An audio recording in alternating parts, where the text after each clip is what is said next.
नमस्कार साथियों, आज हमारे इंटरव्यू पॉडकास्ट की श्रृंखला में हैं श्री गणपत जी बिड़िया सर साहब, जो सेल टैक्स इंस्पेक्टर हैं और आपने भी शिक्षा और सामाजिक सरोकारों में उल्लेखनीय योगदान देने के लिए राजस्थान सरकार के शिक्षा विभाग द्वारा आपको शिक्षा भूषण सम्मान से सम्मानित किया गया है। सर, आज के इस विशेष सम्मान को किस तरीके से देखते हैं और शिक्षा की ताकत और उसके प्रोत्साहन का जो परिणाम है उसको लेकर? सर, मेरे पिताजी स्वर्गीय हरिकृष्ण जी, उन्होंने पहले आज से 18-20 साल पहले पूरी ज़मीन जो स्कूल बनी हुई थी वो दी। और उनकी इच्छा थी कि मैं बाकी ज़मीन हमारे पास में और थी, उनको जब ज़रूरत होगी तो ये ज़मीन उनके एक्सपायर होने के बाद में उन्होंने मांग की, जो भी 4-5 कमरे बनाने थे तो ये ज़मीन हमने फिर और दे दी। तो आपने स्कूल भवन के लिए भूमि दान की है भूमि दान की। और ये पिताजी के समय से उनकी प्रेरणा थी, उन्होंने भी किया और उनके आदर्शों के अनुसार फिर ज़रूरत पड़ी तो आपने भी कर दिया। उनकी प्रेरणा के अनुसार ये सारा काम हुआ। सर, आप सेल टैक्स में इंस्पेक्टर हैं, कहते हैं कि नॉलेज इज पावर, शिक्षा की ताकत सर्वोपरि है। इसको बचपन से ही किस तरीके से महसूस किया और किस तरीके से शिक्षा प्राप्ति का सफ़र और उसके बाद में जॉब में आए? शिक्षा तो बिल्कुल गांव में हुई थी, खियाला गांव में, साधारण परिवार से थे हम, धीरे धीरे। लेकिन शिक्षा बिना जीवन अधूरा है। शिक्षा, ये ज़रूरी नहीं है कि आदमी शिक्षा पाके नौकरी करे, लेकिन अगर उसको नॉलेज है, पढ़ा लिखा है, तो किसी फील्ड में कहीं जाके कुछ भी कर सकता है। बिल्कुल। आपकी शिक्षा किस तरीके से हुई, स्कूल, कॉलेज, उसके बाद जॉब? हमारी शिक्षा तो साहब सुबह 5 बजे वो ले जाते थे गायें रुखाड़ने के लिए खेत, वहाँ से फ्री होके फिर जाते स्कूल। स्कूल से जब फ्री होके आते तो खिचड़ा बनाने की ड्यूटी थी, सब भाइयों में बंटी हुई थी। और उस समय वो मिट्टी की हांडी में और लकड़ी के चाटू से खिचड़ा बनाना पड़ता था। वो सड़बड़ करता तो एक ओढ़ना पलट के फिर उसमें चाटू घुमाते। बिल्कुल, ताकि उसकी परिपक्वता की वो शाम इंडिकेशन। का घर वाले आते ही वो खाना खा के सो जाते। जी। दिन भर उनका खेत का काम बड़ा उनका खेत का काम था। और आपकी पढ़ाई। पढ़ाई गांव में नॉर्मल वे में होती थी, हम पढ़ते गए। फिर मेरे मामा जी डॉक्टर सहदेव चौधरी, जी। फिर गांव से शिक्षा पूरी होते हम वहाँ चले गए नागौर। नागौर में पढ़ाई के साथ साथ पहले मैंने वाटर वर्क्स में नौकरी की 3.5 साल। फिर इधर डायरेक्ट इंटरव्यू आया तो मैं इधर सिलेक्शन हो गया। वो मोटिवेट करते रहते थे, लेकिन हमें इतना नॉलेज नहीं था। अगर आज अब शिक्षा का महत्व वो समझ रहे हैं, उस समय अगर नॉलेज होता तो हम कहीं बड़े अधिकारी कुछ भी बन जाते। लेकिन फिर भी इस रैंक में भी, इस ऑफिसर में भी अच्छा है, बच्चे भी आपके उसी तरीके से एजुकेटेड हो रहे हैं। खियाड़ा गांव का क्या गौरवशाली इतिहास है, जहां पर दादो शाह की स्मृति में प्रतिवर्ष बिड़िया सर और देश भर के बड़ा असरा बिड़िया सर गोत्र के जाट समाज के लोगों का बड़ा मेला भी लगता है, तो वो क्या हिस्ट्री है? वो मिंगसर सुदी चौथ का मेला लगता है सर। अच्छा। इसकी हिस्ट्री बहुत यूँ तो लंबी चौड़ी है। पहले जैसे बडोरों ने मायरा भरा था, फिर वो झुंझार भी हुए, कई चीज़ें हैं। अपने इष्ट देव के रूप में ये होता है, जिसमें पूरे देश भर के बड़ा असरा बिड़िया सर गोत्र के लोग। विद्यासर गोत्रों की कुल देवी माँ दधमती है। अच्छा। और दधमती माता के आशीर्वाद से ही हमारा ये वंश आगे बढ़ा है। जी।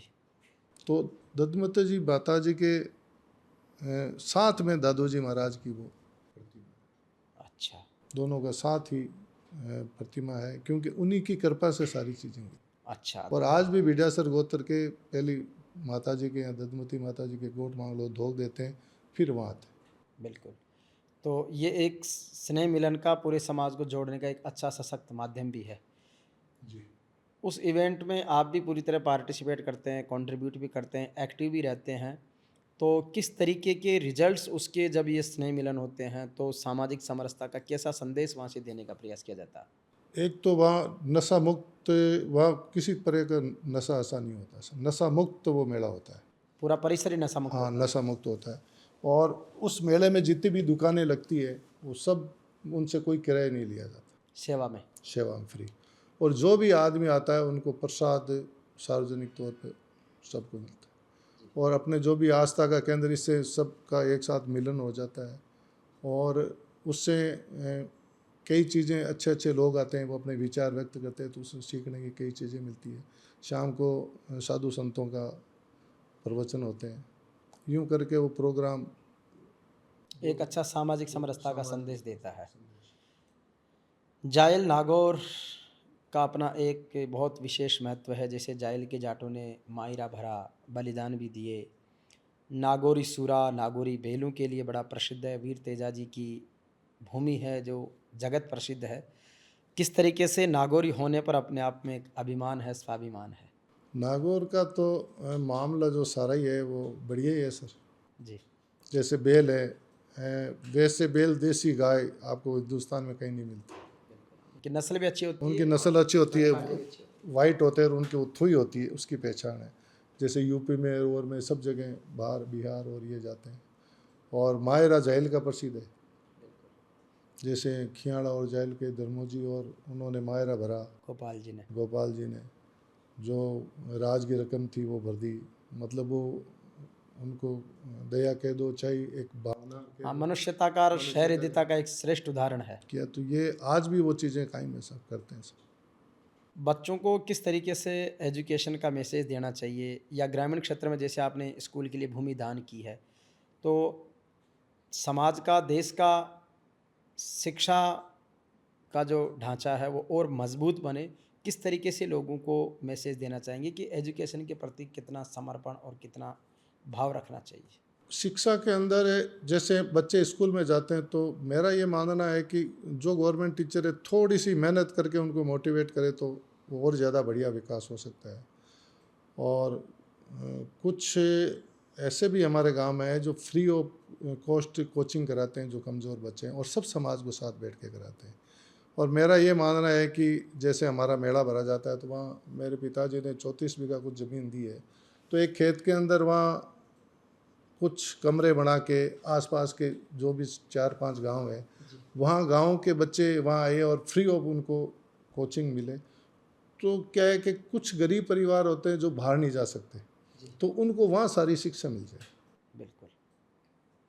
तो ये प्लानिंग है, अब ये कब होती है वो देखो। लेकिन वो आपने एक अच्छा विजन तो लोगों को दिया ही है। सामाजिक तौर पर चीज़ें बदल रही है। आप जब पढ़ते थे तो उस समय का दौर शिक्षा व्यवस्था का अलग था। अभी नई टेक्नोलॉजी, साइंस डेवलप हो गई है, मेट्रो सिटीज़ बन गए हैं। ज़माने में बचपन से लेके अब तक के अनुभव में क्या परिवर्तन देखे हैं और उस अनुभव को कैसे साझा करना चाहिए? सर उस ज़माने में इस ज़माने में बहुत परिवर्तन हो गया। अब ज़माना सारा ही कंप्यूटर का, मीडिया का ये आ गया।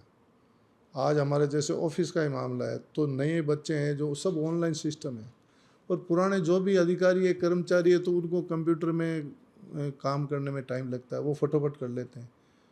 तो पहले शिक्षा में और आज की शिक्षा में भी मतलब काफ़ी परिवर्तन हो गया।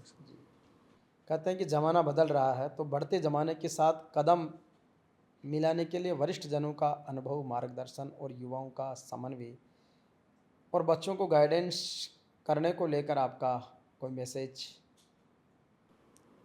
बच्चों को प्रॉपर गाइडेंस ज़रूरी है सर। घर पे आए तो परिवार में जो भी आजकल का एकल परिवार ज़्यादा है, साथ में मिलना, साथ में बैठाना, साथ में भोजन करना, उनको सिखाना भाई ये ताऊ जी है, ये चाचा जी है, और ये गांव के बड़े बुजुर्ग आए तो उनका सम्मान करना, टीचर आए तो उनका सम्मान करना, ये संस्कार भी पढ़ाई के साथ में ज़रूरी है।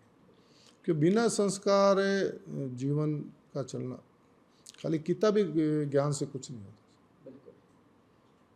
इसके साथ ही सामाजिक सरोकारों के साथ मीडिया की भूमिका में हमने कोशिश की है कि नए लोगों को विचार व्यक्त करने का अवसर दें।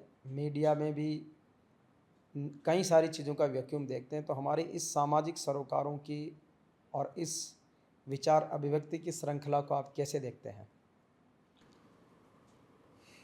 सर जैसे स्कूल में बच्चे पढ़ते हैं, कुछ बच्चे ही बोलते और भाग लेते हैं। जैसे 26 जनवरी हो, 15 अगस्त हो, कोई फंक्शन हो। अब जैसे मेरे को आज गए तो मेरे को बोलना स्टेज पे कम आता है, लेकिन जो बच्चे रेगुलर बोलते हैं तो मेरा ये कहना है कि बच्चों को बोलना सिखाओ, उनको सही चीज़ें सही, अगर वो बोलना सीख जाएगा, चीज़ को महत्व को समझ जाएगा, बोलना बहुत ज़रूरी है आज के टाइम। तो ताकि नॉलेज को प्रॉपर तरीके से नॉलेज को प्रॉपर है वो अपना अगर जब तक नहीं बोलेगा तो अपन को पता ही नहीं चलेगा नॉलेज क्या है, और उसका एक हौसला बुलंद होगा तो वो कहीं भी जाएगा तो अपनी बात पूर्ण रूप से कह सकेगा। चलिए, बहुत सारा धन्यवाद सर आपका, आपके आगमन का, आपके शिक्षा के विकास में दिए गए सहयोग का धन्यवाद। आप सामाजिक सरोकारों में सक्रिय रहते हैं उसके लिए धन्यवाद। अपने गांव के प्रति, अपने इष्ट के प्रति समर्पण है उसके लिए आपको धन्यवाद। जय हिंद।